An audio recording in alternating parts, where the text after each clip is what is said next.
There is one sun, one world, one grid, one Narendra Modi. जो Boris Johnson है UK के, वो जिस तरीके से भारत के वजीर आजम को इंट्रोड्यूस करवाते हैं और जिसमें उनका ये कहना था this is one sun, one world, one grid, one Narendra Modi, और फिर हम सबसे गले मिलते हुए देखते हैं उनको आगे बढ़कर जो है सबसे बातचीत करते हुए देखते। 3 साल गुजर गए, 3 साल से ऊपर हो गए, चौथा साल गुजर रहा है। ये माइंडसेट है, गल सड़ गया है सिस्टम। क्योंकि लीडर का काम ये होता है कि वो अपने मुल्क के लिए जो भी करना पड़े वो करे। आपको सबसे ज्यादा किसने डिसअपॉइंट किया इस हुकूमत में? खान साहब ने खुद या खान साहब के किसी स्पेसिफिक टीम मेंबर ने? इनकी कोई औकात नहीं, हैसियत ही नहीं।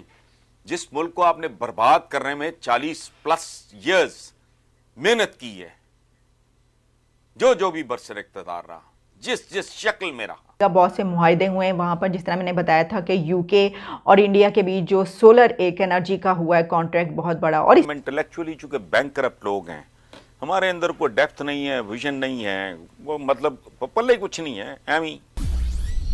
हेलो फ्रेंड्स, जय हिंद। हिंदुस्तान स्पेशल में आपका स्वागत है दोस्तों। ब्रिटेन के prime minister Boris Johnson COP26 शिखर सम्मेलन में प्राइम मिनिस्टर मोदी के मुरीद हो गए। जिस तरह से उन्होंने भारतीय प्राइम मिनिस्टर की तारीफ की, पाकिस्तान में इसके ऊपर जोरों शोरों से चर्चा हो रही है। बोरिस जॉनसन ने जलवायु परिवर्तन पर प्रधानमंत्री मोदी के दृष्टिकोण की सराहना की। प्राइम मिनिस्टर ने ब्रिटिश प्राइम मिनिस्टर को भारत आने का न्योता भी दे दिया, जिसको बोरिस जॉनसन ने स्वीकार कर लिया है। विदेश मंत्रालय ने यह जानकारी देते हुए बताया है कि जल्द ही ब्रिटिश प्राइम मिनिस्टर भारत आ रहे हैं। इसी बीच प्राइम मिनिस्टर मोदी और बोरिस जॉनसन की ग्लासगो में मुलाकात हुई, जिसमें ब्रिटेन और भारत में व्यापार, स्वास्थ्य और डिफेंस पर चर्चा की गई। आज की वीडियो में पाकिस्तानी मीडिया ने और क्या कहा, so friends let's start this very interesting video. Thank you so much. India ये याद रखिएगा कि मुआशी तरक्की में वो बहुत तेज़ी से आगे बढ़ रहा है। इकोनॉमिकली हम देख रहे हैं कि जो इंटरेस्ट है इंडिया का, जिस तरीके से वहाँ पर G20 समिट में भारत का वज़ीर आज़म जो है वो दुनिया के जितने भी बड़े हेड ऑफ़ स्टेट्स हैं उनसे जा के मिलता है, और फिर ये कि वहाँ पर जो इसराइल का वज़ीर आज़म है वो ये कहता है कि you are the most popular leader in Israel. और फिर बल्कि मैं देख रही थी कि जो बोरिस जॉनसन है यूके के, वो जिस तरीके से भारत के वज़ीर आज़म को इंट्रोड्यूस करवाते हैं और जिसमें उनका ये कहना था this is one sun, one world, one grid, one Narendra Modi, और फिर हम सबसे गले मिलते हुए देखते हैं उनको आगे बढ़कर जो है सबसे बातचीत करते हुए देखते हैं। तो कहने का मकसद ये है कि इस सूरत हाल में कि जब इकनॉमिकली वो बहुत तरक्की करना चाहता है इंडिया, जाहिर है, और बहुत कुछ अचीव करना चाहता है। किस हद तक अचीव किया उसने इस समिट से, वो तो बहरहाल बेहतर जानता होगा। भारत ने इस समिट से क्या अचीव किया है तो वो तो बहरहाल भारत बेहतर जानता होगा। कुछ ही अरसे में पता चल जाएगा। बहुत से मुआहदे हुए हैं वहाँ पर। जिस तरह मैंने बताया था कि यूके और इंडिया के बीच जो सोलर एक एनर्जी का हुआ है कॉन्ट्रैक्ट बहुत बड़ा, और इसके अलावा बहुत सारी दूसरी चीज़ें। और रशिया जो है उससे इंडिया के बहुत बड़े बजट के दिफाई मुआहदे होते हैं। यानी ये कि भारत अपने हथियार ख़रीदता है रशिया से बड़े बजट के।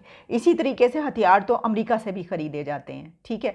लेकिन कुछ ऐसे हैं, मतलब आप कह लीजिए बड़े बजट के मुआहदे जो कि रशिया से होने थे, और कुछ ऐसे ही बड़े बजट के मुआहदे इंडिया के अमेरिका से हो रहे हैं। अमेरिका जो है अपने मिलिट्री बेसिस बना चुका है और वहाँ से अफ़गानिस्तान को कंट्रोल कर रहा है, और वहाँ पर अगर हमले होते हैं, क्योंकि इससे पहले ये रिपोर्ट, दरअसल ये जो बातचीत सारी की जा रही है और जो जल्दी है वो उसकी वजह ये है कि मैं आपको बता चुकी हूँ कि पेंटागन की एक और रिपोर्ट ऐसी आ चुकी है जिसमें ये बताया गया कांग्रेस को कि 6 महीने के अंदर जो है वहाँ पर जो मौजूद ऐसे गिरोह हैं, दहशतगर्द गिरोह जिसमें दाइश शामिल है, वो हमले कर सकते हैं अमेरिका पर। तो जाहिर है उस सूरत में, इस दौरानिए में, ये जो आप कह लीजिए टाइम स्पैन है, इसमें अपनी वो तमाम इंतज़ामात कर लेना कि अगर ऐसे ग्रोह इस तरह के कोई हमले करते हैं फिर हमने उनका जवाब कहाँ से देना है, हम कहाँ पर बैठकर जो है वो कंट्रोल करेंगे अफ़गानिस्तान को और वहाँ के दहशतगर्द ग्रोहों को। तो जाहिर है कि ये सारी जो सूरत हाल है वो अमेरिका देख रहा है। आप ज़बरदस्ती, बल्कि चाहे आपको करना पड़े, आप करके कम अज़ कम आप अपना मुद्दा जो है वो तो बयान करें,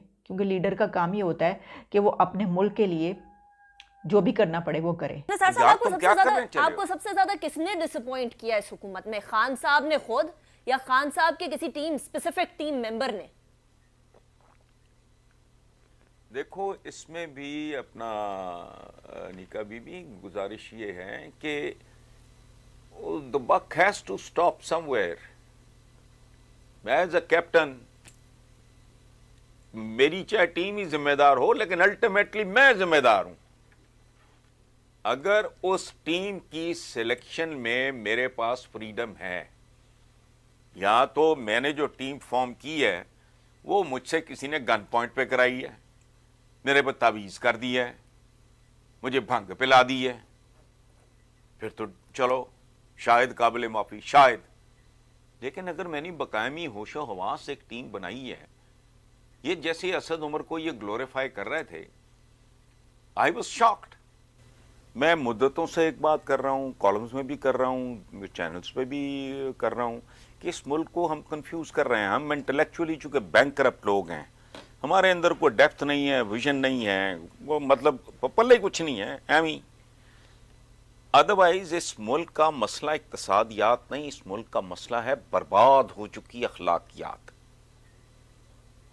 और अगर आप गौर करो, सोचो, इस मुल्क की इक्तसादियात भी इसलिए बर्बाद हुई कि इसकी अखलाकियात बर्बाद हो चुकी थी। 3 साल गुजर गए, 3 साल से ऊपर हो गए, चौथा साल गुजर रहा है। क्या वजीर आजम इमरान खान, उनकी जमात वो जिन रिफॉर्म्स का वादा करके आई थी, वो पूरा करने के कुछ थोड़ा बहुत भी करीब है या भी कोसों दूर है? यही इनकी ट्रेजेडी है, यही इनकी बुनियादी गलती नहीं है, ब्लंडर है। It's not a mistake. देखो, जब कोई प्रोजेक्ट होता है आम ऑर्डिनरी, आपने कोई sugar mill type textile mill ये वो इस तरह का काम करना हो, प्री फिजिबिलिटी बनती है, फिजिबिलिटी बनती है, उसकी वेटिंग होती है, फलाना होता है, ढमकाना होता है, 5000 वो लंबी चौड़ी ड्रिल है वो। इन्होंने होमवर्क नाम की कोई चीज की नहीं।